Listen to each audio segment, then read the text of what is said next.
الحمد لله على إحسانه وشكر له على توفيقه وامتنانه. أشهد أن لا إله إلا الله تعظيما لشأنه، وأشهد أن محمدا عبده ورسوله الداعي إلى رضوانه، والصلاة والسلام على آله وأصحابه وإخوانه. يا أيها الذين آمنوا اتقوا الله حق تقاته ولا تموتن إلا وأنتم مسلمون. Amma ba'd. Alhamdulillah, puji syukur hanya milik Allah Subhanahu wa taala semata. Allah Subhanahu wa taala telah melimpahkan nikmat kepada seluruh makhluknya, dan itu tidak pernah terhenti walaupun hanya sekejap mata. Kemudian salawat beriringkan salam kepada Nabi kita tercinta, yakni Nabi Muhammad sallallahu alaihi wasallam. Ikhwani fid din, a'adzakumullah. Alhamdulillah, kita memasuki tanggal 22 Jumadil Akhir tahun 1446 Hijriah, bertepatan tanggal 23 Desember 2024 Masehi. Alhamdulillah, Allah perjumpakan kita kembali di tempat yang mulia ini, di Masjid Ali bin Abi Thalib, dan kita berharap kepada Allah Subhanahu wa taala agar Allah senantiasa memberikan kita taufik, memberikan kita petunjuk agar kita senantiasa berada dalam ketaatan, dan waktu-waktu luang, apalagi sekarang waktu libur, maka kita harus mengontrol anak-anak yang sedang libur, apalagi yang di pondok, sesekali pulang harus dikontrol. Jangan sampai kita lengah dengan mereka, dan usahakan mereka tetap bisa murojaah hafalan mereka, dan isilah waktu-waktu yang selama liburan, lebih kurang 2 pekan, lebih kurang, maka isilah waktu-waktu sehingga liburan mereka ananda kita bermakna. Jika memungkinkan, bisa dilihat kakek neneknya, bagi yang masih ada memiliki kakek dan nenek atau mertua kita, selagi bisa dijangkau, manfaatkanlah, gunakan kesempatan libur tersebut untuk hal-hal yang bermanfaat. Dan seandainya ada kelebihan harta, bisa kita bawa anak-anak untuk umroh, bisa insyaallah jika ada kelebihan harta, sehingga mereka pun membekas dalam jiwa mereka. Itu adalah ibadah yang hanya ada di Mekah, tidak ada di tempat lainnya. Tawaf satu-satunya di permukaan bumi ini hanya di Baitullah, di Ka'bah, tidak ada tempat lain. Ada yang orang-orang yang tawaf seperti orang-orang Syiah di Karbala, itu tidak ada syariatnya. Mereka mengada-ada, atau berkeliling di kuburan-kuburan wali, itu tidak ada. Mengelilingi tawaf yang kita kenal itu hanya satu, yaitu di Baitullah, Baitul Atiq, di Ka'bah, tidak ada di tempat yang lainnya. Itu sedikit memperingatkan kita. Dan seandainya mereka bisa diajak ke majelis ilmu, alangkah indahnya. Karena kita perhatikan, kalau anak-anak pondok libur itu memang antara kasih yang berlebih, sehingga kita tidak bisa melarang mereka dengan HP. Sebenarnya kita waktu libur itulah kita gunakan kesempatan bersama mereka, karena sekian bulan di pondok, lalu libur, mereka sibuk dengan mereka, kita sibuk dengan kita. Itulah kita gunakan manfaatkan waktu-waktu libur itu, dan hati-hati dengan dengan perayaan-perayaan. Ini menjelang mulai dari tanggal 25 sampai tahun baru itu ada aja kegiatan. Hati-hati. Dan bagi orang yang kantoran, orang yang bekerja, hati-hati dengan ucapan-ucapan. Tidak ada ucapan-ucapan terhadap mereka, hanya sekedar berbahasa basi, tidak. Cukup lakum dinukum waliyadin, itu sudah cukup bagi mereka. Jadi kita tidak ada toleransi, ya silakan mereka beribadah, kita tidak melarang, tidak apa. Tetapi untuk mengucapkan yang lainnya, meskipun orang puluhan tahun kuliah di luar negeri, di Timur Tengah, mengatakan itu boleh-boleh saja, mereka bukan seseorang utusan hamba Allah yang turun Jibril kepada mereka. Jadi jangan kita terpedaya. Kita jangan terpedaya orang-orang yang manis perkataannya, elok tingkah lakunya misalnya, tetapi lihat bagaimana dia mengajak. Seandainya itu keluar dari batasan-batasan Islam, tidak mesti kita ikuti. Dan alhamdulillah di dalam masalah akidah kita harus agak tegas karena itu jelas. Jangankan terhadap agama yang lain, terhadap orang yang menyimpang di dalam agama pun kita harus tegas, kita ingatkan. Karena kalau tidak kita jelaskan secara tegas, nanti orang mengatakan itu bagian dari agama, padahal itu tidak. Itu hanya sesuatu yang disepakati turun-temurun tradisi sehingga itu menjadi suatu kebiasaan. Itu bukan dari agama.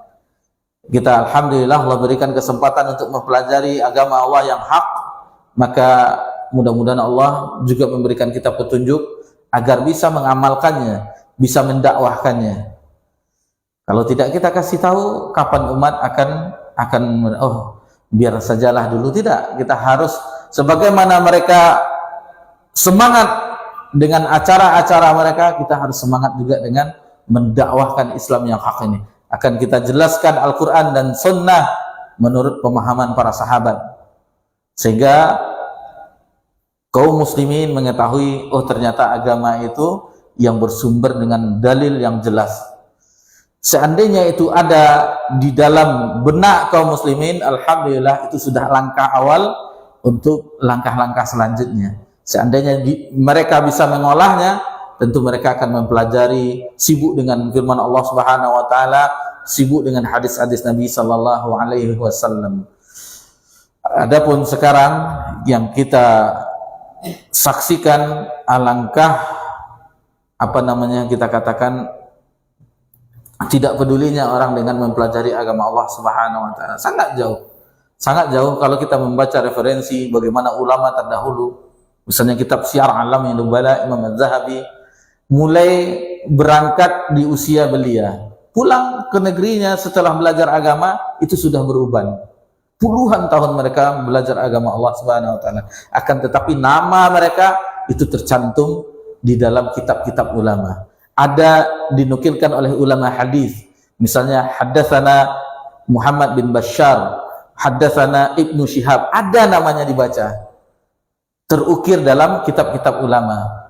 Berkata Imam Sa'ad bin Laits misalnya, itu siapa beliau? Salah seorang guru Imam Syafi'i. Jadi nama mereka dinukil-nukilkan bagi orang yang belajar kitab-kitab para ulama.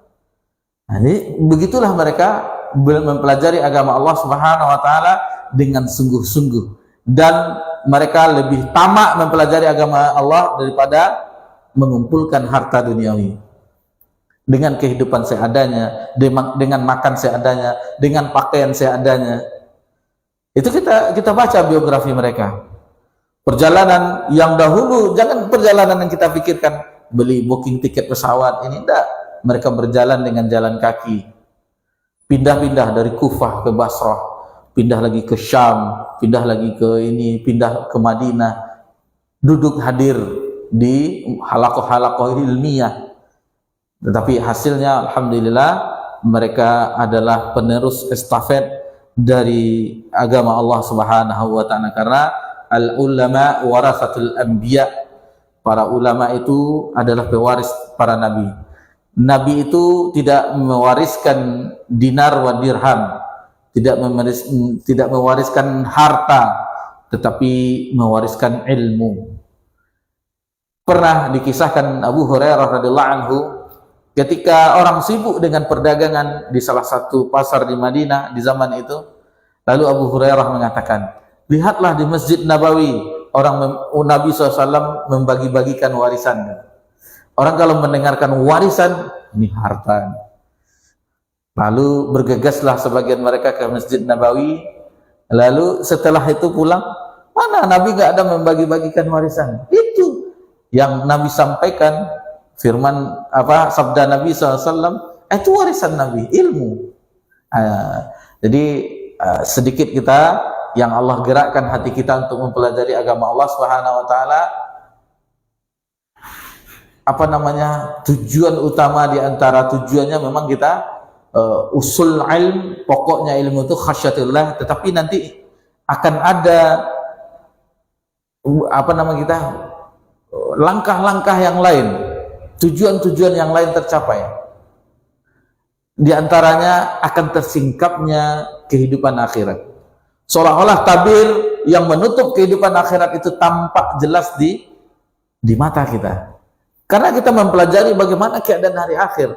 Ini kesudahan kita. Ini akhirnya kita terjadi. Dan itu dijelaskan beberapa ayat, dan alhamdulillah waktu kajian waktu apa namanya tematik kita mempelajari seperti ayat wa mal hayatud dunya illa mataul ghurur, dan hanyalah kehidupan dunia itu adalah kesenangan yang menipu, tertipu. Dan itu banyak dari orang yang tertipu kalau dia tidak mengetahui bagaimana kesudahan nanti. Kesudahannya awal dari kehidupan akhirat itu adalah alam kubur, dan itu akhir dari kehidupan dunia. Itu terminalnya, dan itu sudah miliaran manusia di alam kubur untuk menunggu hari kiamat sejak zaman Nabi Adam. Sedang kita jarak dengan Nabi SAW 1400 tahun yang lalu. Lalu bagaimana sebelumnya. Nah, jadi kalau kita sudah mengetahui itu, tentu kita akan mempersiapkan bekal untuk berhadapan dengan Allah Subhanahu wa taala. Itu diantara tujuan-tujuan kita mempelajari agama Allah Subhanahu wa taala. Baik, kita lanjutkan pelajaran kita di Syarah Aqidah Ahlussunnah wal Jamaah. Kita petik-petik faedah dari buku ini, dan kita sudah masuk ke pelajaran pokoknya. Adapun 5 bab sebelumnya itu pengantar untuk memahami kita. Dan ini adalah isi dari Aqidah Ahlussunnah wal Jamaah yang dijelaskan oleh penulis Ustaz Yazid bin Abdul Qadir Jawas rahimahullah taala. Ada sekitar 84 poin ya. Ya 80. Coba lihat daftar isinya. 84 poin ya. Atau lebih. 84. Bab yang ke-6.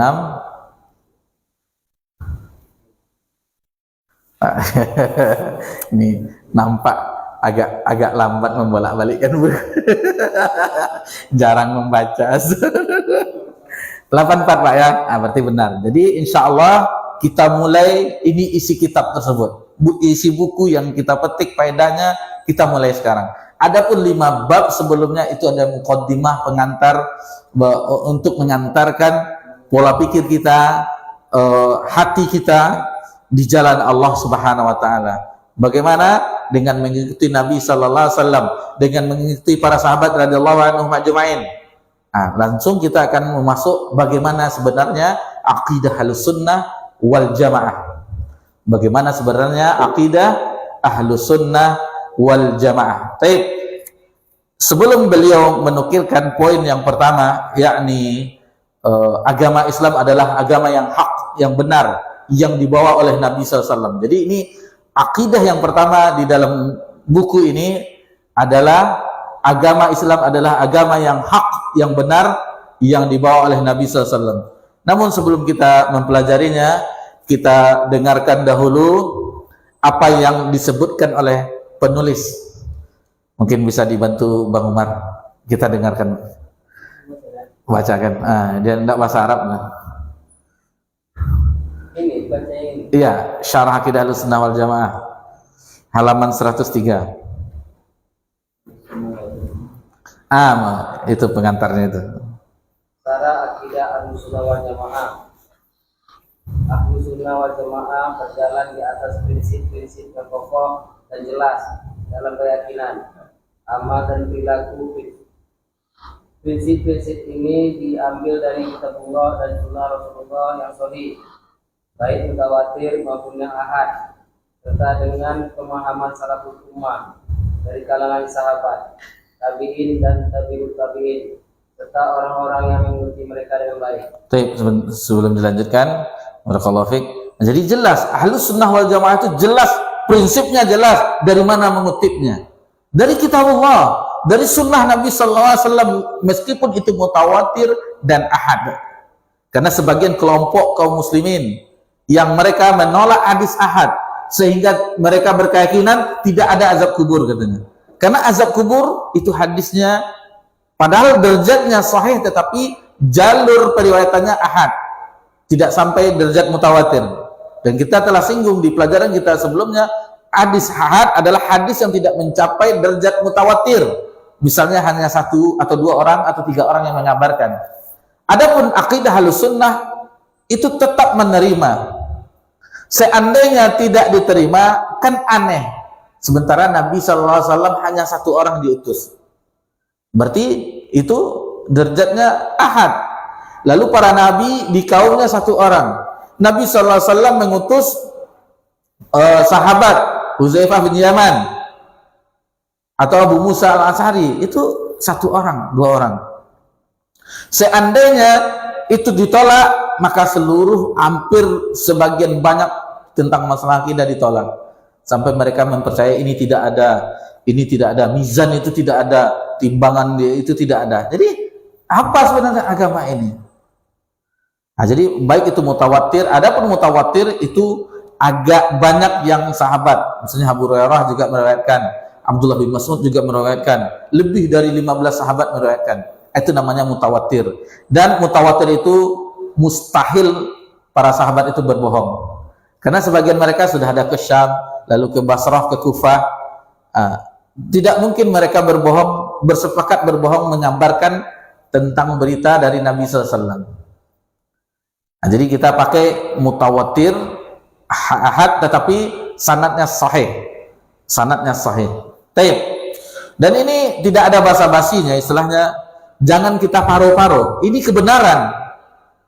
Jadi al-haqqu min rabbik, kebenaran itu dari Rabbmu, wala takunanna minnal mumtarin. Jangan kamu menjadi orang yang ragu.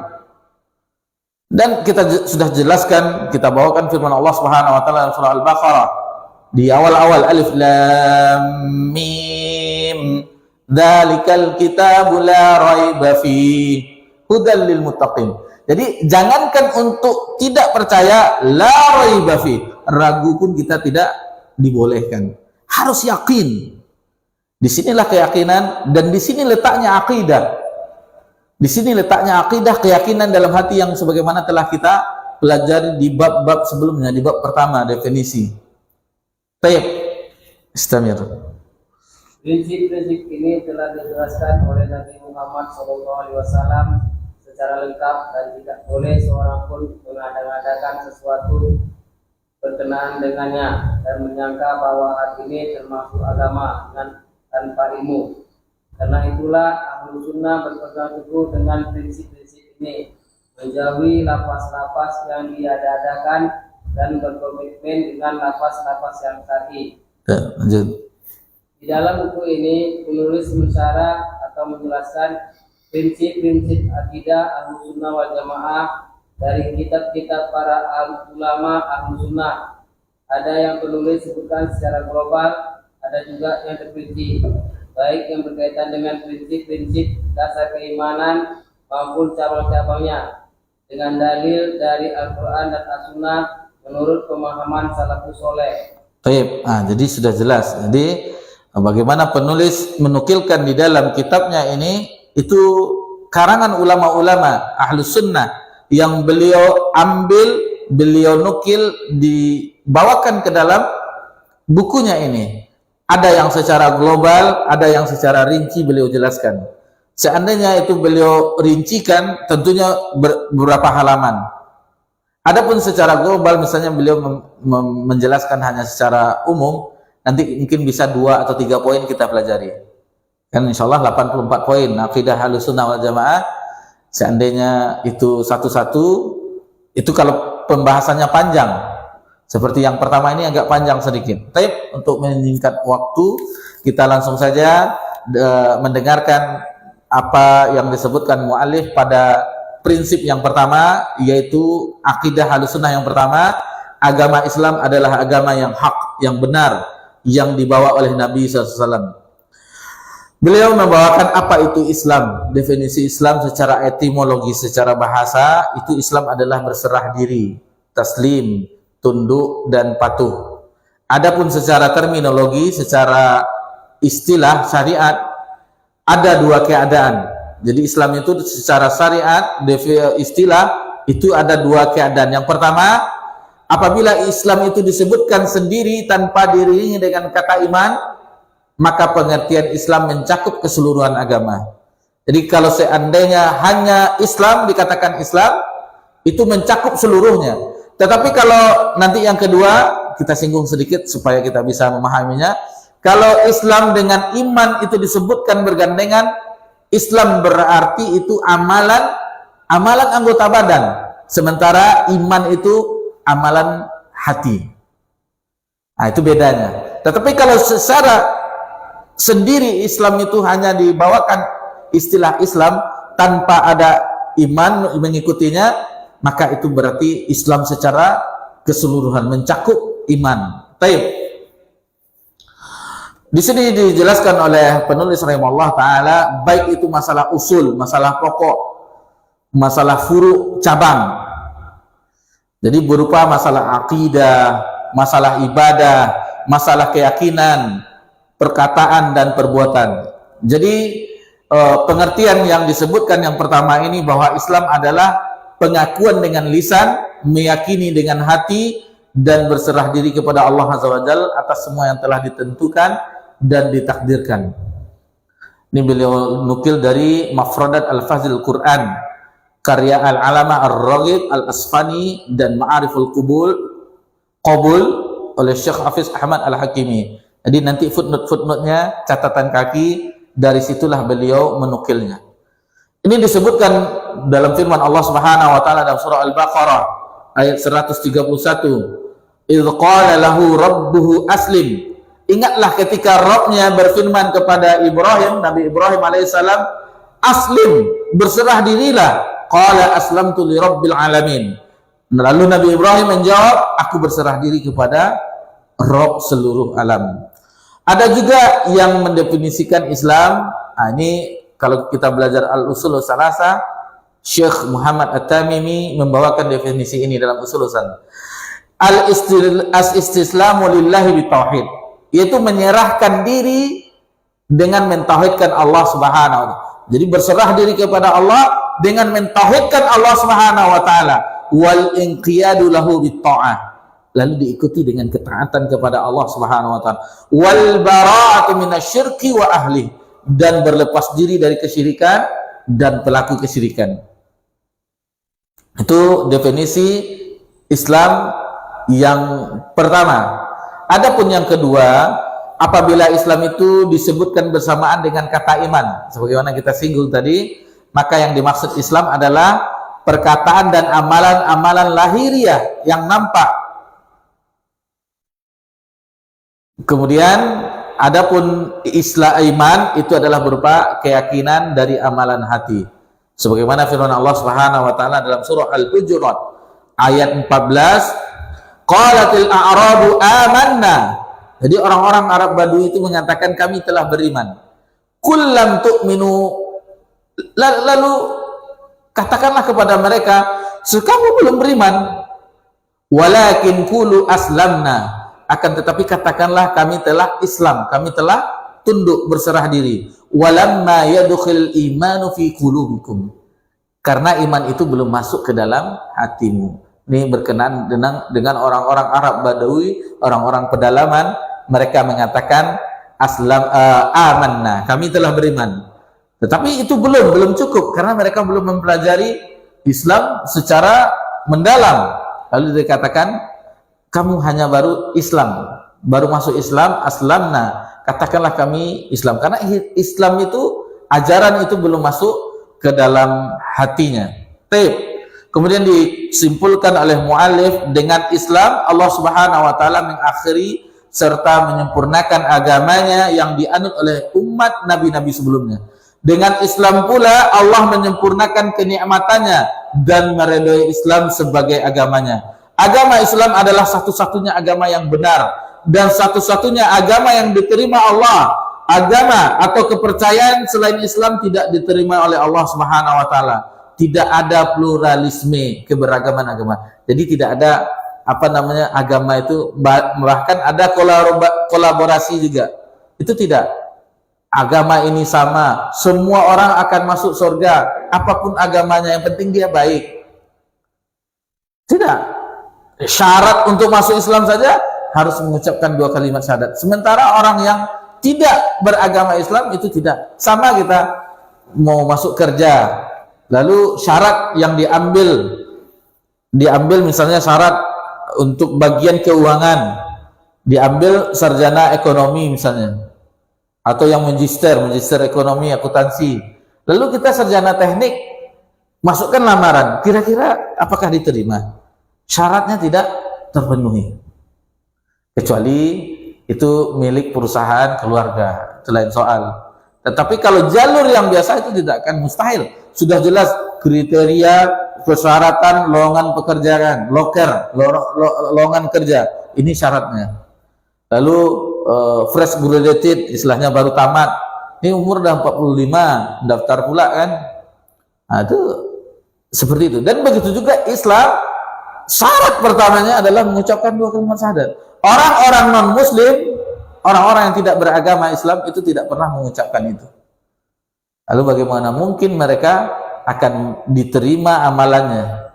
Ini dibawakan firman Allah Subhanahu wa taala dalam surah Ali Imran ayat 19, "Innad dina indallahil Islam." Allah Subhanahu wa taala yang berfirman, sesungguhnya agama yang benar di sisi Allah adalah Islam. Sekarang ada muncul dai-dai, sama saja ini ternyata mereka adalah orang-orang yang mengambil S3 studi Islamiknya di Kanada, di Oxford, entah di mana-mana. Jadi mereka tuh dengan dana yang besar, kampus-kampus besar itu menampung orang-orang timur, dan sesampai di kampus dibasuhnya pikiran mereka. Nah, itu masalah akidah. Semuanya sama, semuanya benar kok. Apa salah? Apakah kita tidak ingin damai? Lihatlah kalau dengan perbedaan agama itu terjadi peperangan, macam-macam yang seolah-olah mereka berkata benar, tetapi tidak akan mungkin bersatu antara air dan minyak sampai hari kiamat. Lihatlah kalau air cuma ada batasnya, yang hak dia jelas, yang batil tidak akan mungkin bersatu. Baik. Kemudian Allah Subhanahu wa taala berfirman di dalam surah Ali Imran ayat 85, "Wa may yabtaghi ghairal islami dinan fala yuqbala min." Barang siapa yang mencari agama selain agama Islam, maka sesekali tidak akan diterima agama darinya. Wa huwa fil akhirati minal khasirin. Dan di akhirat kelak dia akan termasuk orang-orang yang rugi. Nah, ini dia. Tidak akan diterima. Kita pernah bawakan entah di kajian sini atau di kajian yang mana, ada yang ingat kita si salah satu Ibnu Jud'an, Abdullah bin Jud'an, seorang yang dermawan, orang Quraisy yang dermawan, memberi makan minum orang yang ziarah, karena ziarah ke Mekah itu sejak zaman Nabi Ibrahim sudah ada haji dan umroh, akan tetapi dirubah oleh orang-orang syariat tersebut dan disempurnakan kembali oleh syariat Nabi Sallallahu Alaihi Wasallam. Jadi beliau dermawan, memberikan orang makan, minum, memberikan hartanya dan seterusnya, menyantuni anak yatim, janda dan seterusnya. Lalu dikatakan oleh Nabi lalu Ummul Mukminin Aisyah radhiyallahu anha mengatakan, dan itu masyhur, kedermawanannya, kebaikannya itu masyhur, dikenal oleh orang-orang Mekah ketika itu. Bahkan Ummul Mukminin Aisyah pun juga mengenal cerita itu, padahal Ummul Mukminin belum lahir.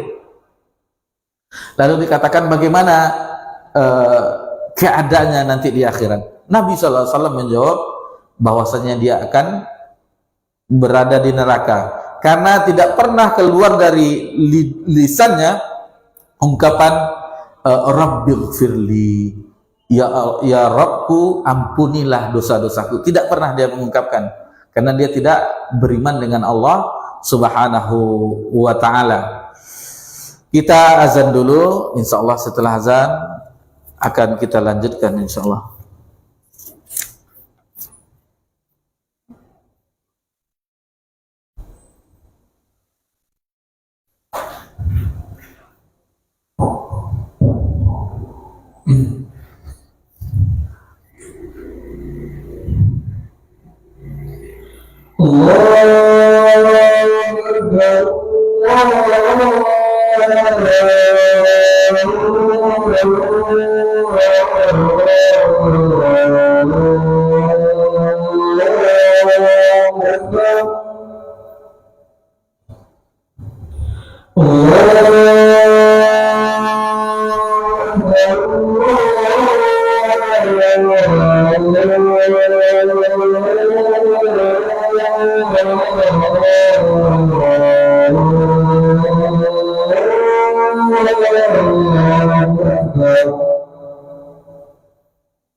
أشهد أن لا إله إلا الله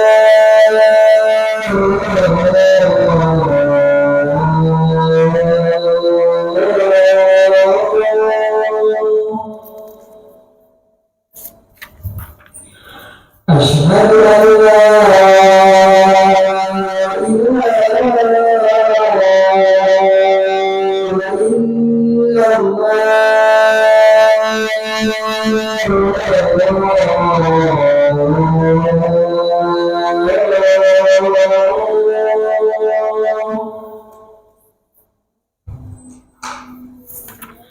أشهد أن محمدا رسول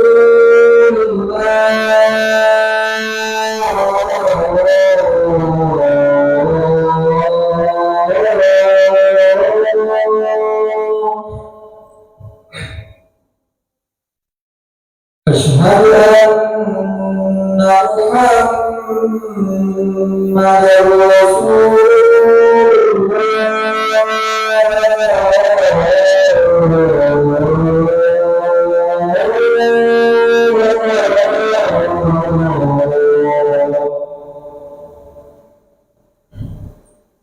حي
على حي على حي على حي على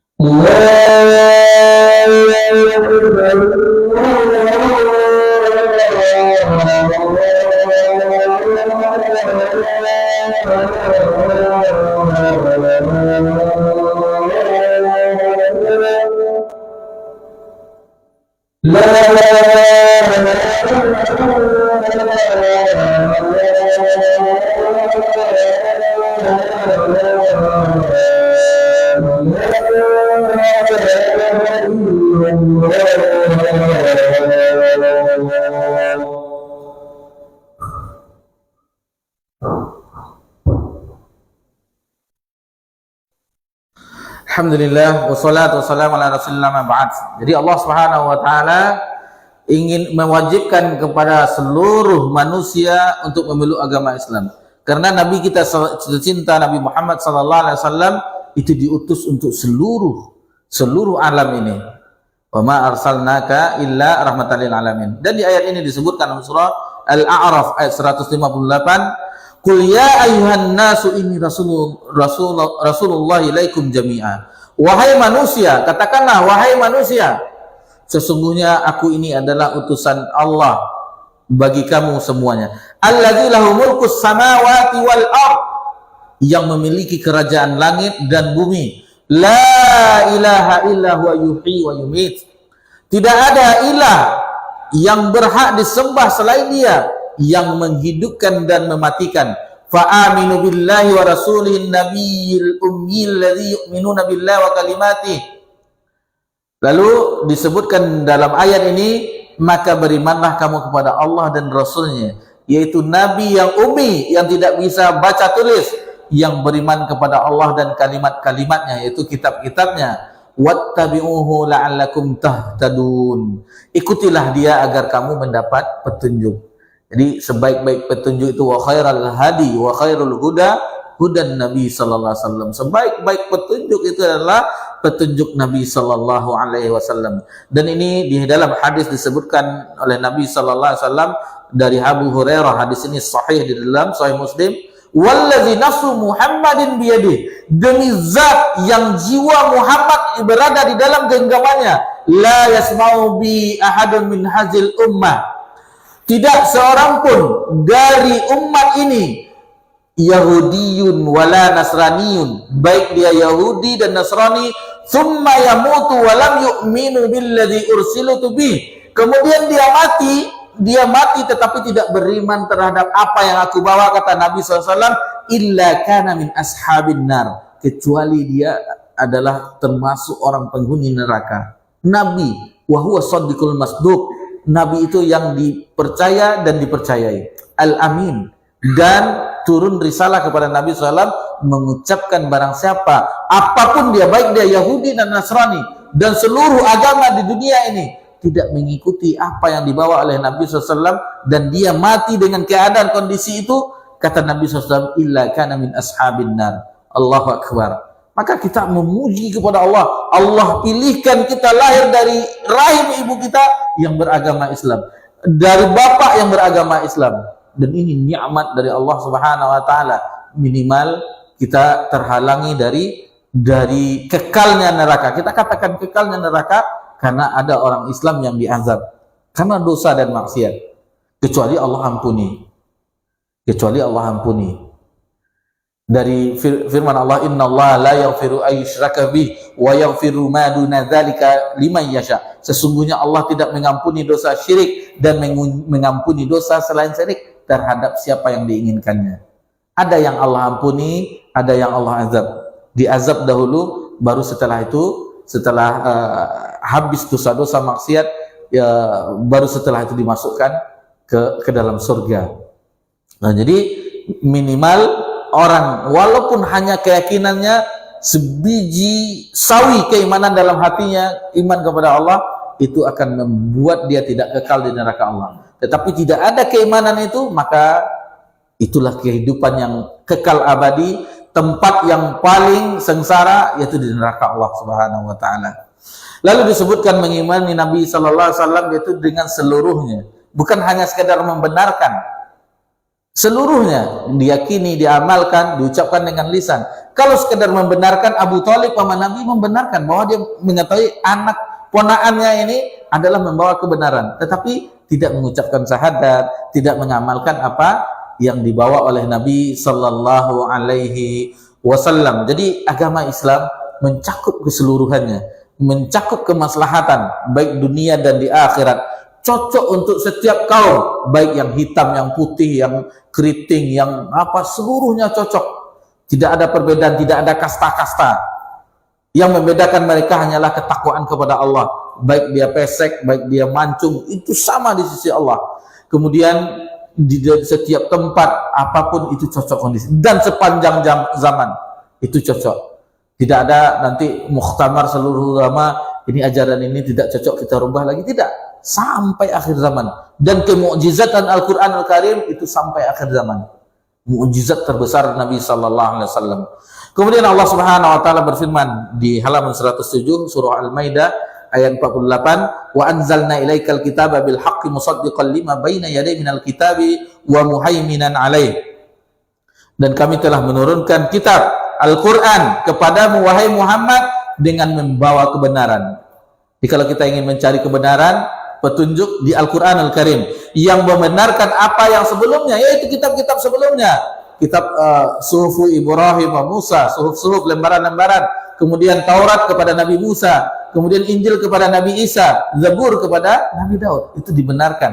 Akan tetapi kitab atau suhuf sebelumnya itu tidak dijamin keasliannya, itu dirubah. Injil saja ada Injil perjanjian lama, perjanjian Yohanes ini Markus ini, itu sudah banyak perubahannya. Adapun Islam, jangankan ayatnya dirubah, titiknya saja dihilangkan, itu akan diketahui. Itu Allah yang menjaga. Inna nahnu nazzalna dzikra wa inna lahu lahafizun, dalam surat Al-Hijr ayat 9. Sesungguhnya kami yang menurunkan adz-dzikr, yaitu Al-Quran ini, dan kami juga yang menjaganya. Titiknya misalnya nun di atas, ba di bawah kan, nah dihilangkan titiknya, itu akan diketahui.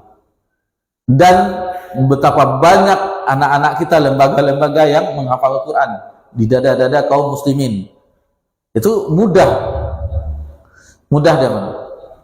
Walaqad yassarna al-Qur'ana lidzikri fahal min muddakir.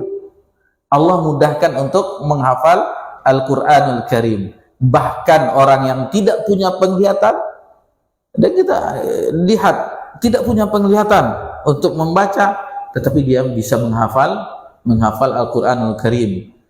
Ada anak yang kurang ya, autis, yang Indonesia Hafiz itu dengan kekurangannya tetapi hafal dengan Al-Quranul Karim. Itu kan mukjizat. Al-Quran itu mukjizat dari Allah SWT dan mukjizat Nabi yang terbesar sepanjang zaman. Jadi kita sebutkan tadi bahwasanya Islam ini cocok setiap masa, zaman, setiap suku, ras, seluruhnya untuk kemaslahatan dan kesejahteraan. Tadi sudah dijelaskan satu-satunya agama yang benar. Lalu di sini dibawakan surah At-Taubah ayat 33, "Huwallazi arsala rasulahu bil huda wa dinil haqq liyuzhiru 'alad dini kullih walau karihal musyrikun." Dialah yang telah mengutus rasulnya, yakni Nabi Muhammad SAW, dengan petunjuk, dengan Al-Quran dan agama yang benar, yang diunggulkan atas segala agama walaupun orang-orang musyrik tidak menyukainya. Juga firman Allah Subhanahu wa taala dalam surah An-Nur ayat 55, "Wa'adallahu alladziina aamanu minkum wa 'amilus shalihati la yastakhlifannahum fil ardh kama istakhlafal ladziina min qablihim." Dan Allah telah menjanjikan kepada orang-orang yang beriman di antara kamu dan mengerjakan amal-amal saleh bahwa sungguh Dia akan menjadikan mereka berkuasa di muka bumi sebagaimana Dia telah menjadikan orang-orang sebelum mereka berkuasa. Lalu dilanjutkan, wala yumakinanna lahum dinahum alladzi tadalahum wala yubadilannahum min ba'di khaufihim amna. Dan sungguh Allah akan meneguhkan bagi mereka agama yang telah diredhoinya untuk mereka, dan Dia benar-benar akan mengubah keadaan mereka. Apa keadaannya? Setelah mereka berada dalam ketakutan menjadi aman sentosa. Itu ya'buduni, ini syaratnya. Maka ibadahilah aku, kata Allah, tauhidkanlah aku, la yusyrikuna bi syai'a, dan jangan mempersekutukan aku dengan sesuatu apapun. Wa man kafara ba'da dzalika fa ulaika humul fasiqun. Dan siapa saja yang engkar, yang kafir setelah janji itu, maka itulah orang-orang yang fasik. Nah, jadi syaratnya ya'budunani, itu keamanan itu. Sembahlah aku saja, tauhidkan aku saja, wala yusyrikuna bihi syai'a. Jangan berbuat syirik dengan sesuatu apapun dengan Allah Subhanahu wa taala. Di sini disebutkan kesempurnaan agama Islam ada 12 poin. Kita dengarkan Bang Umar. Silakan 12 poin kesempurnaan agama Islam, akidah dan syariat. Baik. Insyaallah. Supaya tidak ngantuk, halaman 109. Halaman 109. Itu yang Islam adalah agama yang sempurna dalam akidah dan syariat. Islam adalah agama yang sempurna dalam akidah dan syariat. Di antara bentuk kesempurnaannya adalah: 1.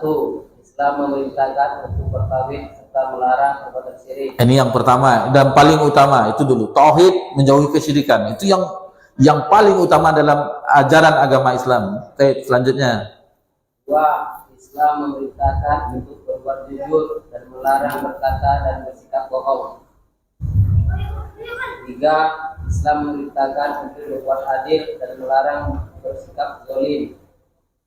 4. Islam memerintahkan untuk bersikap amanah dan melarang bersikap khianat. 5. Islam memerintahkan untuk menepati janji dan melarang ingkar janji. 6. Islam memerintahkan untuk berbakti kepada ibu bapa serta melarang mendurhakai keduanya. 7. Islam menjaga agama dan Islam mengharamkan seorang murtad keluar dari agama Islam. 8. Islam menjaga jiwa. Oleh karena itu Allah Azza wa Jalla mengharamkan pembunuhan dan penumpahan darah terhadap umat Islam. Islam memelihara jiwa. Oleh karena itu Islam mengharamkan pembunuhan secara tidak hak, benar, dan hukuman bagi orang yang membunuh jiwa seorang muslim secara tidak hak adalah hukuman mati. 9. Islam menjaga akal. Oleh karena itu Islam mengharamkan setiap yang memabukkan dan khamar, narkoba dan rokok. 10. 10. Islam menjaga harta. Oleh karena itu Islam mengajarkan amanah atau kejujuran dalam menghargai orang-orang yang amanah, bahkan menjanjikan kehidupan bahagia dan surga kepada mereka. Dan Islam juga melarang mencuri dan korupsi serta mengancam pelakunya dengan hukuman potong tangan sebatas pergelangan. 11. Islam menjaga nasab keturunan. Oleh karena itu Allah mengharamkan zina dan segala jalan yang akan membawa kepada zina. 12. Islam menjaga kehormatan. Oleh karena itu Allah Subhanahu wa ta'ala mengharamkan menuduh orang yang baik-baik sebagai pezina atau dengan tujuan lain yang merusak kehormatannya. Itu 12 yang menunjukkan kesempurnaan Islam. Cocok di sepanjang masa, suku, bangsa, belahan tempat manapun. Itu cocok. Tidak seperti yang agama yang lain yang seperti di India ada kasta Brahmana, ada kasta ini, lupa pelajarannya. Ada yang ini, ada yang itu, dibeda-bedakan, nampak perbedaannya. Islam semuanya sama, baik yang kaya, yang miskin sama.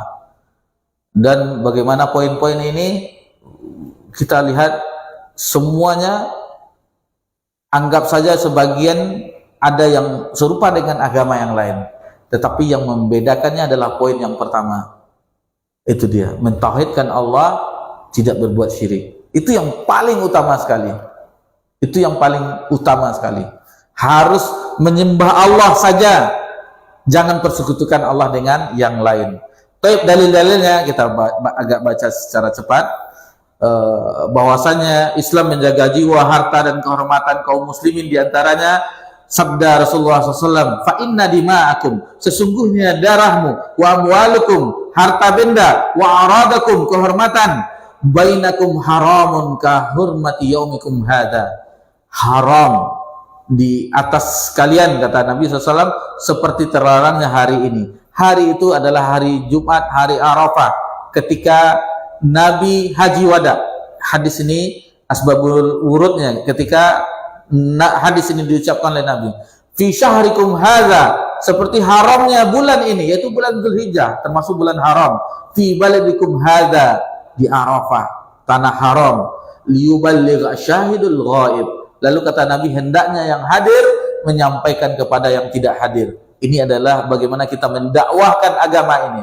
Kita yang hadir sampaikan kepada orang yang tidak hadir, kepada istri, kepada anak-anak, kepada kakak, kepada adik, kepada orang tua, yang orang-orang kita cintai. Rasulullah SAW bersabda, la zawalud dunya ahwanu indallah min qatli rajulin muslim. Sungguh lenyapnya dunia lebih ringan di sisi Allah daripada terbunuhnya seorang muslim. Bagaimana keadaan mulianya jiwa seorang muslim. Lenyapnya, hancurnya dunia ini itu lebih ringan dibandingkan Allah dengan terbunuhnya satu jiwa orang muslim. Bagaimana terjaganya darah nyawa kaum muslimin. Dari Buraidah radhiyallahu anhu yang berkata, Rasulullah SAW bersabda, qatlul mu'min a'zamu indallah min zawalid dunya. Terbunuhnya seorang mukmin lebih berat dosanya di sisi Allah daripada lenyapnya dunia ini. Jadi hadis ini sahih, diriwayatkan oleh Imam An-Nasa'i dalam sunannya. Bahkan darah seorang muslim lebih mulia daripada Ka'bah. Kemuliaan darah seorang muslim itu lebih mulia daripada Ka'bah. Secara umum, agama Islam memerintahkan agar berakhlak mulia, bermuamalah baik dan melarang berakhlak buruk. Islam juga memerintahkan setiap perbuatan baik dan melarang perbuatan yang buruk. Ini mencakup dalam firman Allah Subhanahu wa taala. Biasanya di khutbah Jumat kita dengar di khutbah kedua, innallaha ya'muru bil adli wal ihsan wa ita'i dzil qurba wa yanha 'anil fahsya'i wal munkari wal baghi ya'izukum la'allakum tadhakkarun. Sesungguhnya Allah menyuruh kamu berlaku adil dan berbuat kebajikan, membantu bantuan kepada kerabat, dan Allah melarang dari perbuatan keji, kemungkaran dan permusuhan. Dia memberi pengajaran kepada agar kamu dapat mengambil pelajaran. Dalam surah An-Nahl ayat 90. Dan ayat ini kata ulama adalah ayat yang mencakup segalanya. Innallaha ya'muru bil adli wal ihsan wa ita'i dzil qurba wa yanha 'anil fahsya'i wal munkari wal baghi ya'izukum la'allakum tadhakkarun. Itu makanya sering di khutbah kedua kita dengar khatib membawakan ayat ini. Kemudian Islam didirikan atas 5 dasar, sebagaimana hadis Ibnu Umar yang kita ketahui, bunya Islam ala khams, syahadati an la ilaha illallah wa anna Muhammadar Rasulullah wa iqamis shalah wa itaiz zakah wa shaum Ramadan wa hajjil bait. Islam itu dibangun atas 5 dasar, 2 kalimat syahadat, kemudian menegakkan salat, mendirikan salat, membayar zakat, berpuasa di bulan Ramadan, dan menunaikan ibadah haji ke Baitullah. Rukun Islam wajib diimani, diyakini, dan wajib diamalkan oleh setiap muslim dan muslimah. Di rukun yang pertama itu syahadat, kita mengetahui kesaksian tiada ilah yang berhak diibadahi dengan baik dan benar kecuali Allah, dan bahwasanya Nabi Muhammad itu adalah utusan Allah. Syahadat ini, kesaksian ini merupakan satu rukun, padahal yang disaksikan itu ada 2 hal. Jadi 2 kalimat syahadat itu satu, walaupun dia 2, asyhadu an la ilaha illallah, tetapi mencakup satu, tidak boleh dipisah. Lalu kita beriman kepada Allah saja, tidak beriman bahwa Nabi Muhammad itu utusan Allah, itu tidak sempurna. Jadi satu paket. Jadi syahadatain, 2 kesaksian merupakan prinsip dasar keabsahan dan diterimanya amal.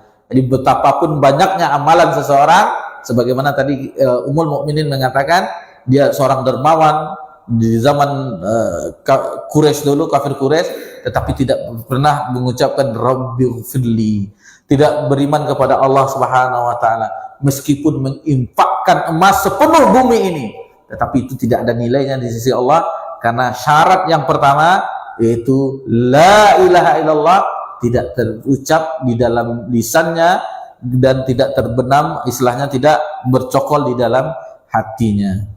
Faedah terbesar dari kalimat syahadat tersebut adalah membebaskan hati dan jiwa dari penghambaan kepada makhluk. Jadi itu hanya untuk Allah Subhanahu wa taala semata, dan tidak mengikuti kebanyakan orang, hanya mengikuti Nabi Muhammad sallallahu alaihi wasallam. Kan mudah sebenarnya.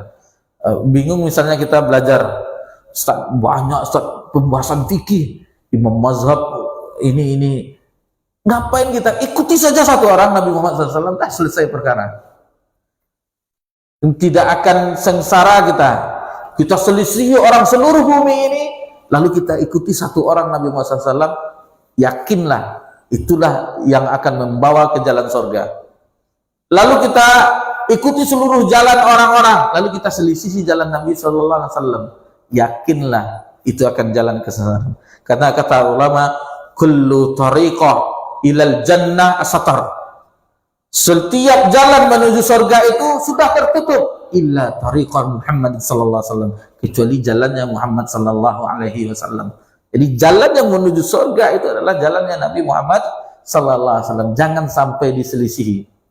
Meskipun itu, makanya lihatlah orang itu sampai keyakinannya meskipun dibunuh, meskipun hilang nyawa mereka, tetap mereka mengatakan bahwa agama yang dibawa oleh Nabi Muhammad SAW adalah agama kebenaran.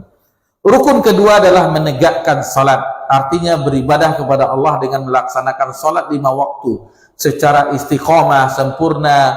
Bagaimana tata caranya, sifat-sifat salat Nabi SAW menghadirkan hati, ada khusyuknya.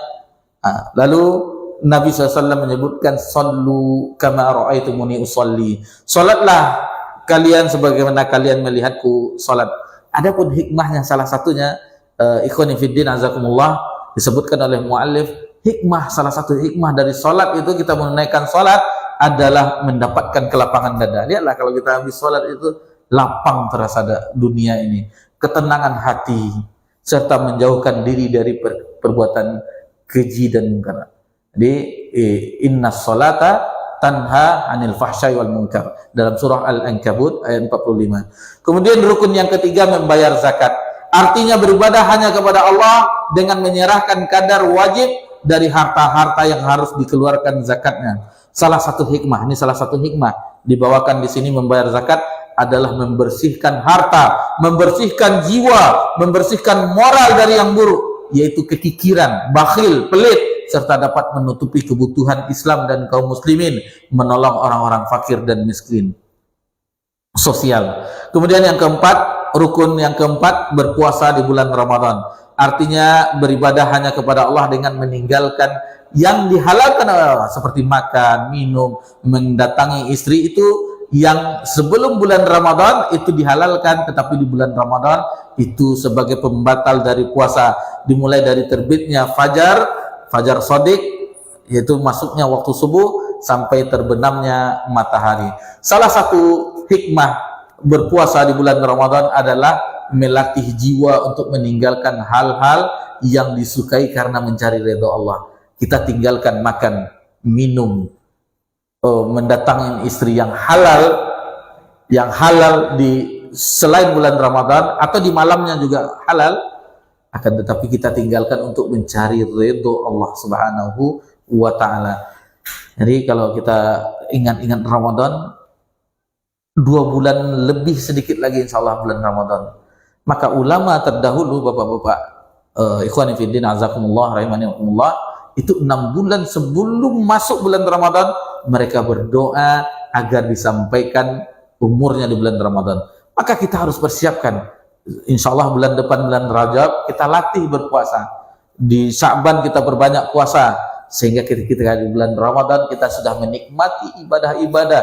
Kita cicil juga dengan bacaan Al-Quran kita cicil juga dengan sholat malam, sehingga walaupun 1 juz sholat tarawihnya, kita masih bisa mengikutinya. Indah dengan lantunan-lantunan ayat-ayat Al-Quran. Taib. Yang kelima, rukun yang kelima, menunaikan ibadah haji ke Baitullah, yaitu rumah Allah.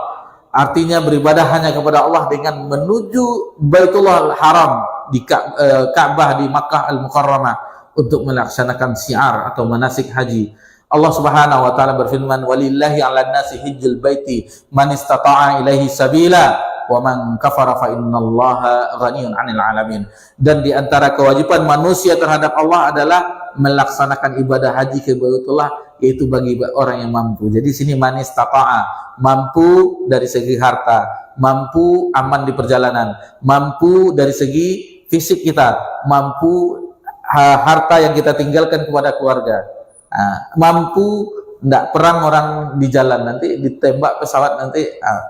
Atau kemarin tahun 2000 kan ada kasus COVID, itu makanya tidak ada kewajiban karena ditutup akses untuk memasuki negara tersebut. Kemudian kata Allah Subhanahu wa taala, barang siapa yang kufur mengingkari kewajiban haji, maka kata Allah Maha Kaya, tidak memerlukan suatu pun dari alam semesta. Salah satu hikmah, ikhwan fillah azakumullah, salah satu hikmah menunaikan haji ke Baitullah adalah melatih jiwa untuk mengarahkan segala kemampuan kita, harta dan jiwa agar tetap taat kepada Allah Subhanahu wa taala. Oleh karena itu ibadah haji merupakan salah satu wajib dari jihad fisabilillah. Dan muallif Syekh Ustaz Yazid bin Abdul Qadir Jawas dalam menjelaskan masalah ibadah haji disarankan oleh beliau, karena memiliki rumah itu tidak wajib, tidak masuk rukun Islam. Memiliki mobil, kendaraan yang lain, memiliki kebun sawit, tidak. Antum jual semuanya, daftar haji, karena haji itu wajib. Tetapi mana yang kita pilih? Kita milih kenikmatan dunia yang sementara, sementara nanti di akhirat. Kenapa tidak haji? Kan Anda atau kan kamu memiliki sawit yang luas, kamu memiliki kendaraan mobil, kamu memiliki ini. Kan kalau 25 juta sebenarnya untuk kita, istilahnya sepeda motor berapa? Kan lebih kurang sama harganya. Tapi kita lebih mencintai sepeda motor daripada mendaftarkan. Kan bisa cicil start di finance, sebulan cuman 2 juta selama 5 tahun. Nah, akhirnya beli motor 35 juta. Jadi walaupun kita jauh dari praktek ribawinya istilahnya, tapi kebanyakan kaum muslimin dan muslimat lebih memilih itu daripada, perhatikan, bahkan Nabi SAW, wal hajjul mabrur, haji yang mabrur laisa lahul jazaa'il jannah, tidak ada balasannya kecuali surga. Kita mendaftar haji, anggap saja biaya haji sekarang daftar kita reguler 25. Panjang Ustaz, 15 tahun. Yang penting daftar kita dulu. Berarti ada azam kita. Meskipun kita diwafatkan oleh Allah tidak menunaikan ibadah haji. Dan siapa tahu nanti ke depannya dimudahkan, ditambah kuota, kita tidak tahu. Yang penting kita daftar dahulu. Mana dahulu Ustaz, umroh atau haji? Seandainya uang kita cukup untuk daftar haji dulu. Karena nanti di haji kan ada umrohnya. Dan seandainya ada untuk daftar haji masih bersisa untuk umroh, maka kita juga umroh juga. Ini disebutkan oleh penulis, ini salah satu hikmah menunaikan ibadah haji telah kita sebutkan tadi, tentang jihad fisabilillah. Dan mengapa dikatakan jihad fisabilillah, semuanya dikorbankan. Pak Haji ini seragam haji tahun berapa nih? 2000 berapa nih Pak Haji? 2011. 2011 seragamnya seperti ini. Itu dari di mana dulu enggak, maksudnya di apa penginapannya? Di Mina atau di Aziziyah? Misfalah. Di Misfalah itu naik bus berebut-rebut kan? Nah, jalan kaki bisa? Bisa jalan? Oh, ada jembatan lain. Berarti jalan kaki aja. Berarti agak dekat itu. Kalau Pekanbaru itu harus naik bus. Agak jauh dia, 5 kilo di atas Aziziyah. Dekat Bin Daud itu. Pekanbaru agak jauh sedikit. Dan perjuangan itu lengkap semuanya. Dan itu terasa di hari-hari haji. Di hari haji tanggal 8, 9, 10, 11, 12, 13, 6 hari. Itu terasa. Satu tenda, satu maktab berapa? 2.000. 300, itu satu kloter yang grup kan. 350 itu satu tenda. Nah, bayangkan. Kadang miring saja susah kita tidur. Dan itu pakaian ihram. Pakaian ihram kita ketahui hanya bawah dan atap, tanpa satupun untuk laki-laki ya, tanpa satupun pakaian yang lainnya. Itu selama tanggal 10, setelah tanggal 10 baru setelah itu baru bisa pakai pakaian biasa. Nah, jadi kalau kelemahan haji reguler, mereka tanggal 8 hari tarwiyah itu tidak ada nginap di Mina. Itu kelemahannya. Sementara di khuzu'ani manasikakum, ambillah secara manasikun Nabi SAW di hari tarwiyah itu mabit di Mina. Baru keesokan harinya di waktu duha Nabi SAW bertolak ke Arafah di tanggal 9 di hari Arafah. Sementara haji reguler kelemahannya salah satunya mereka sudah sekitar dulu di Arafah. Jadi tidak dapat pahala mengikuti manasik Nabi Sallallahu Alaihi Wasallam. Tapi itu yang bisa kita jelaskan di poin yang pertama di akidah, syarah akidah Ahlussunnah wal Jamaah, bahwasanya agama ini, Islam itu agama yang hak, yang benar, itu harus kita yakini, dan itu dibawa oleh Nabi Sallallahu Alaihi Wasallam. Harus kita yakini, tidak bisa basa-basi. Ini yang benar, yang lain salah. Yang itu benar, yang jangan dipolarisasi dan jangan dikolaborasi, jangan diapakan. Dan kita bawakan dalil-dalilnya, inad dina indallahi Islam wa may yabtaghil Islam dinan fala yuqbal min. Barang siapa yang mencari agama selain Islam, maka agama itu ditolak. Harus kita yakini. Dan seandainya kita pahami, kita hadirkan hati, maka kita akan bersyukur kepada Allah atas nikmat yang besar ini, nikmat Islam, nikmat yang sangat besar. Kemudian ada satu lagi yang sebelum kita akhiri, ketika Syekh Muhammad bin Shalih Al-Utsaimin mensyarah al-usul salasah, jangan la yanbaghi yanzuruna al-islam fi zamanina, jangan dilihat Islam itu di zaman kita ini. Jadi jangan kita lihat Islamnya, banyak Islam tetapi nggak sesuai. Tapi jangan dilihat di zaman ini. Walakin akan tetapi lihatlah Islam itu di zaman Nabi dan para sahabat. Itu yang sebenar-benarnya Islam. Yang mereka mengamalkan ajaran Islam sebenar-benarnya itu. Kalau kita kan enggak, misalnya ini ingkar janji, ini begini. Jadi terkadang tidak seluruh agama, ajaran Islam itu yang bisa kita amalkan. Jadi bagaimana Islam itu? Lihat bagaimana Nabi dan para sahabat. Itulah Islam yang 100% kita katakan mengamalkan ajaran Islam itu. Yang merubah dunia dirubah. Seluruh jazirah Arab, seluruhnya yang awalnya jazirah Arab itu awalnya paganisme, menyembah banyak patung-patung, Lata Uzamana, akhirnya hanya bertauhid kepada Allah. Mereka dahulu adalah hukum riba dan seluruhnya, minum khamar, dan setelah cahaya Islam masuk ke dalam hati mereka, lihatlah, mereka pun maju. Dan ketakwaan adalah sumber dari keberkahan. Ketakwaan adalah sumber dari keberkahan. Mungkin sampai di sini dulu pelajaran kita. Alhamdulillah kita sudah mulai masuk syarah akidah Ahlussunnah wal Jamaah, dan mohon maaf terhadap apabila ada kesalahan dalam penyampaian, maka kita akhiri dengan subhanakallahumma bika asyhadu an la ilaha illa anta astaghfiruka wa atubu ilaik. Wassalamu ala nabi Muhammad sallallahu alaihi wasallam wa ala alihi